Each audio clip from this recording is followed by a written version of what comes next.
Hey everybody, today we're going to stretch the hip flexors. Hip flexors are the muscles on the front of the hips. So I'm going to show you in real time how I stretch my hip flexors. I'm going to use something like I'm going to use a yoga block today. You can use anything like a throw pillow or a couple of throw pillows. But I'm going to use a yoga block because you can change it and change the size of it by turning it. And I'm going to do that in real time. So here we go. It's time to stretch. So I'm going to start off on my stomach, like this. And the first thing I'm going to do is lie down. And there are two bones in the front of the hips, right here. And right here. These little bony parts in the front of the hips. And I'm actually going to, when I lie down, I'm going to put my hands on these bones, my fingertips, and just to feel the elevation, how balanced they are on the floor. And just like so. I'm just going to take my glasses off. Like this. And the next thing I'm going to do is just, I might just take a breath and just allow my hips to just fall into the ground. As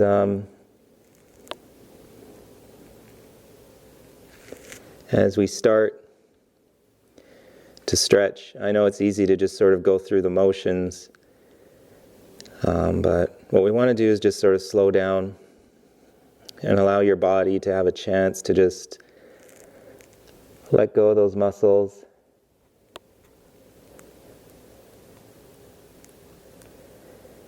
You can kind of think of your body as kind of like as if you're a lake and you're just taking the shape of the ground that's beneath you.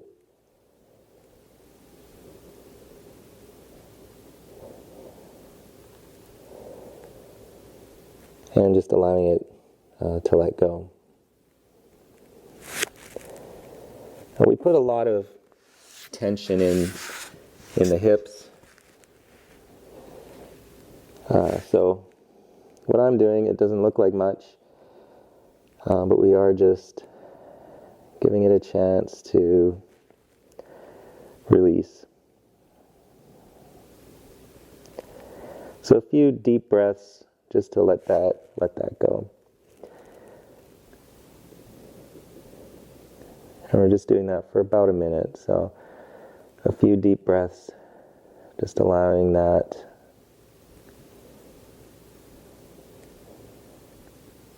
to let go. Once you feel like those bones are in your fingertips and that you've relaxed about as much as you can, which, I could probably spend all day just laying like this and just analyzing, just sort of seeing what's happening.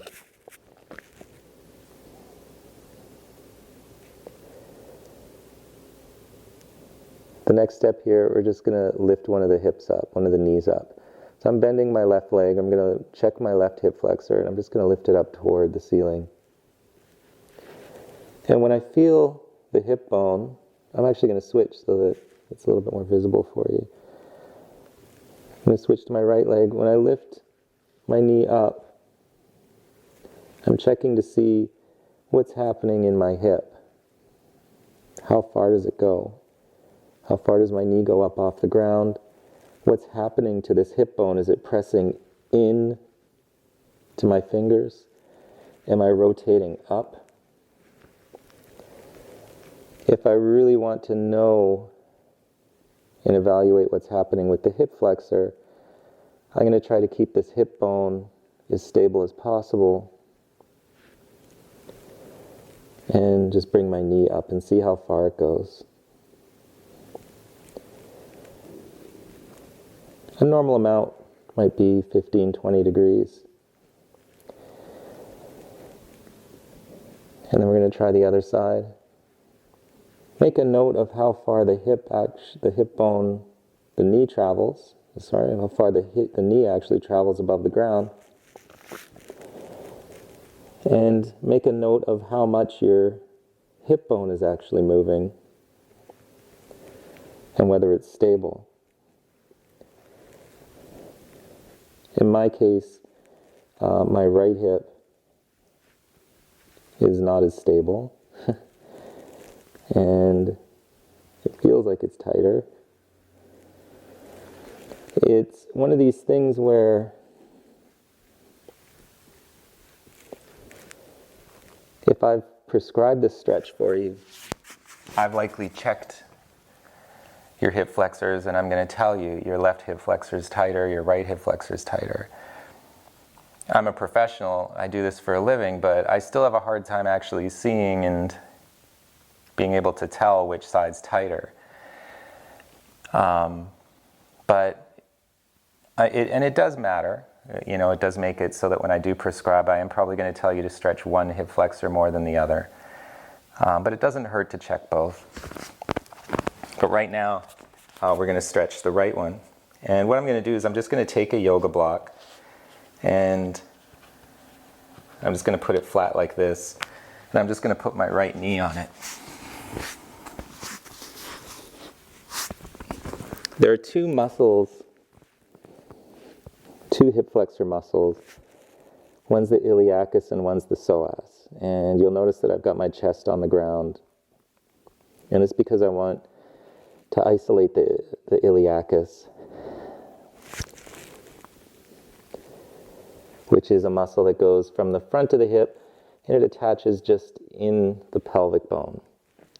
The psoas is the longer hip flexor and it actually attaches to the front of the spine. So to stretch that, I would arch my back up like this.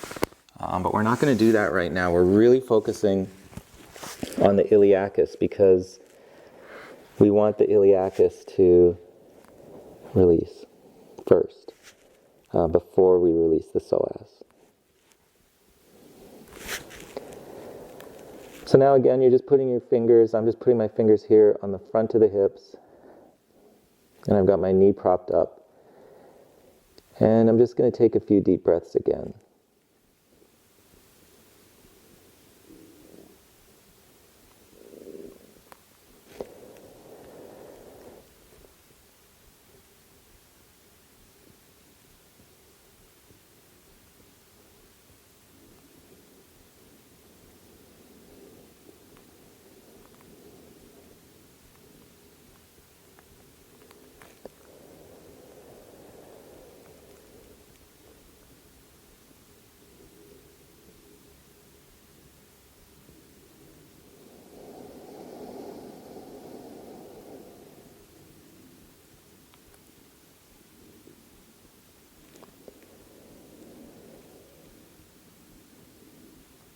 I'm just allowing the hips to fall into the floor and into my fingers.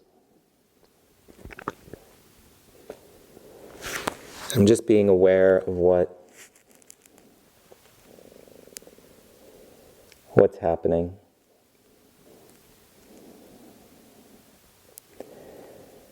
And what I'm not trying to do, if I am finding, if you are finding that your hips are turning and they're not even anymore, I'm not trying to push it down. What I do want to do is allow it to fall into the shape of the floor and into my fingers.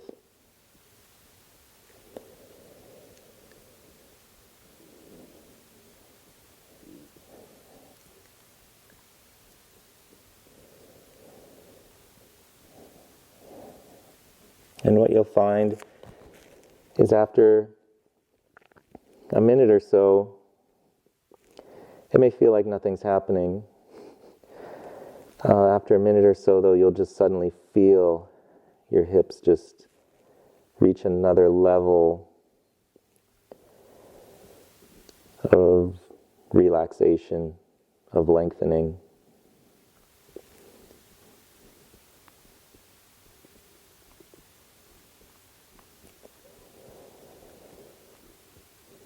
For some of you, this will come really easily. You'll know what I'm talking about. You'll have that awareness, and you'll be like, yeah, wow, okay, yeah, that's letting go. Oh, it's letting go a little bit more. Others of you may find that there's so much tension in your body that you have a hard time even just sort of cracking that shell, breaking the ice, and even, you would have stopped watching by now. I guarantee it. But some of you sort of know what I'm talking about, but believe me, many people just have so much tension, they're so wound up tight that they can't even stop for a minute and pay attention to this muscle. And it's so important. This is one of the most important muscles, the hip flexor. When it loses movement,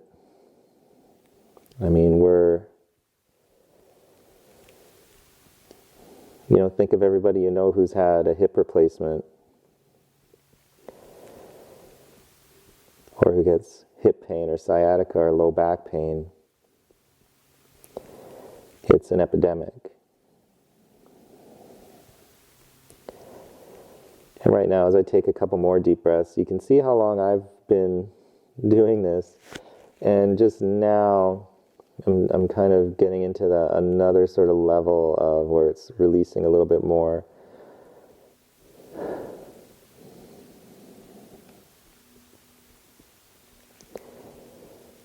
And you'll see that compared to like if you're doing yoga, I'm just going to prop myself up into the psoas stretch.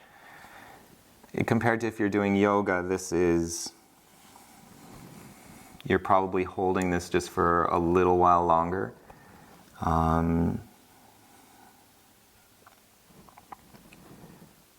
We're not moving as much. I think, when I do yoga, I like to move with my breath and accentuate the breath with the movement. Depends what you're doing, what kind of yoga, but with this, it's almost like we're just sort of focusing and concentrating on one very specific spot and breathing the tension out of it in a very patient way. In some cases, there are fibers, there are connective tissue fibers in the body that you need to hold for 1 or 2 minutes in order for them to release. If a muscle's releasing, it'll happen a lot more quickly, maybe in 30 seconds. If it's something more of a connective tissue, a harder connective tissue, it can take 2 or 3 minutes. So holding this for the amount of time that we're holding it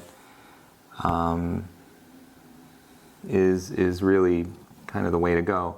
And I'm not timing it. I know it's going to be a few minutes. You can time it and plan it out that way. I don't like to. I like to say, okay, well, I'm going to give myself, 20 minutes, 15, 20 minutes to stretch it. Usually I'm not going to do it for more than that. But I am going to focus on one muscle. I'm not going to try and stretch everything every single day. If I was going to do that, I would do yoga, and I do. But this is a little bit different because by isolating this muscle, I know that there are some poses where this part of my hip is limiting me, and this is allowing me to just focus my attention on that so it can make those other poses more fluid and more easy. You can imagine too, if you're a runner, if your hip doesn't extend all the way, how would it affect my ability to run if I can't, bend my hip backward like this? As you're propelling on the ground, that hip extension this way is really important. And if you're limited, and I see this a lot, especially I watch a lot of soccer, but you'll see soccer players who run almost like they're sitting a little bit. They have a negative amount of extension in their hips. And it really limits their ability to propel themselves across the field. I think it happens a lot in soccer players because they have to kick. So you are using your hip flexors a lot. And because of that, you end up with a little injuries to the hip flexor, scar tissue that builds up over time and it begins to contract. And then couple that with the fact that in our society we sit a lot. We sit in cars, we sit at our desks, and I mean we sit all the time. So this helps to release that in the opposite way. When you're sitting, you're actually flexing your hip flexor. This helps to undo a lot of that tension that we build up in our body every day. So I did switch from my iliacus to my psoas, so I'm arching now, arching the low back. And I'm really starting here, arching from the sternum. So when you move into the psoas stretch, you're not going up this way right away. You're starting from the sternum, so which is the breastbone, arching up, and then allowing the mid-back to push forward and up, and just allowing it to collapse and assume the shape of the floor. So you can see it's a really relaxed posture. But what I'm doing is just introducing a little bit of extension, a little bit of a pull to the psoas muscle, which is attached to the front part of the spine. Starts right here at about L1, a little higher than that. And then we're just allowing it and pulling it up just a little.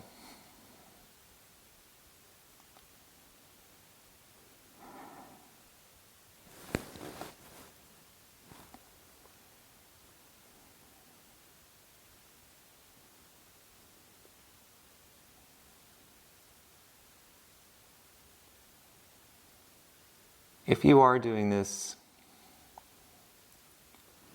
stretch, and you feel something like a contraction, like suddenly it hurts, it's time to stop. I don't find that occurs very much doing this stretch, because this one, we're not trying to extend the hip farther and farther. We're extending a little bit and then just relaxing more into it. I do recommend that you don't go farther and farther with the iliacus, because if you do have any sort of tightness in the lower back, there's a tendency for it to be very sore afterward. And even though that didn't probably look very intense, even as you get up, this is a very deep muscle, and you're moving a kind of a big muscle a small amount and isolating it. If we're just standing up and trying to stretch the hip flexor like this, there's a chance that we're going to rotate. Oh yeah, and I see this all the time, and it's pretty cringy, and it's fine. But what's happening is you're twisting and you're not stretching. You're stretching the adductor now. Theoretically, you're not really stretching it. You're pulling on it, but it's not lengthening. You are stretching it, but it's not lengthening when you do that. We'll get into that some other time. Or you might stretch it this way. And if you're doing this, again, people have a tendency to twist. And the key difference here, if you're stretching your hip flexor like this, is that the difference is that you're weight bearing. You're putting weight on your leg, and now your hip flexor has to engage just to keep your balance. If your hip flexor wasn't contracting in that moment, when you do that traditional hip flexor stretch, if it wasn't contracting, you wouldn't be able to stand up. You have to contract that muscle just to be in that position. So ask yourself right now, are you able to lengthen a muscle in the very moment while you're contracting it? And the answer to that is yes, a muscle can lengthen while you're contracting. It's called an eccentric contraction. But that's also one of the most strenuous things you can do to a muscle. And it's not the easiest way to lengthen a muscle. And in my experience, it simply doesn't work. People who will tell me, when I used to prescribe stretches like that, they would tell me, yeah, I still do those stretches you showed me 2 years ago. They work great, or I like them. And if they worked, though, why are you still doing them? Why is your hip flexor still tight? And I go, oh, I don't know. I just like them. It feels good. My hip flexor hurts, so I stretch it, and it feels good while I'm doing it. But are you really lengthening that muscle? Probably not. So the method that I just showed you with the hip flexor, that's the one that I prescribe to my patients. If I prescribe that to you, I hope that helps. If I didn't, then you should come into my office, get an evaluation, and see if that's the right stretch for you. And thanks for sharing this time with me. You can always do that stretch on the other leg. If I recommended the other leg, go ahead and do it. I might do mine now. But go ahead and rewind this video if you want to do the other leg, and just switch legs and do the same thing. And I'll see you next time.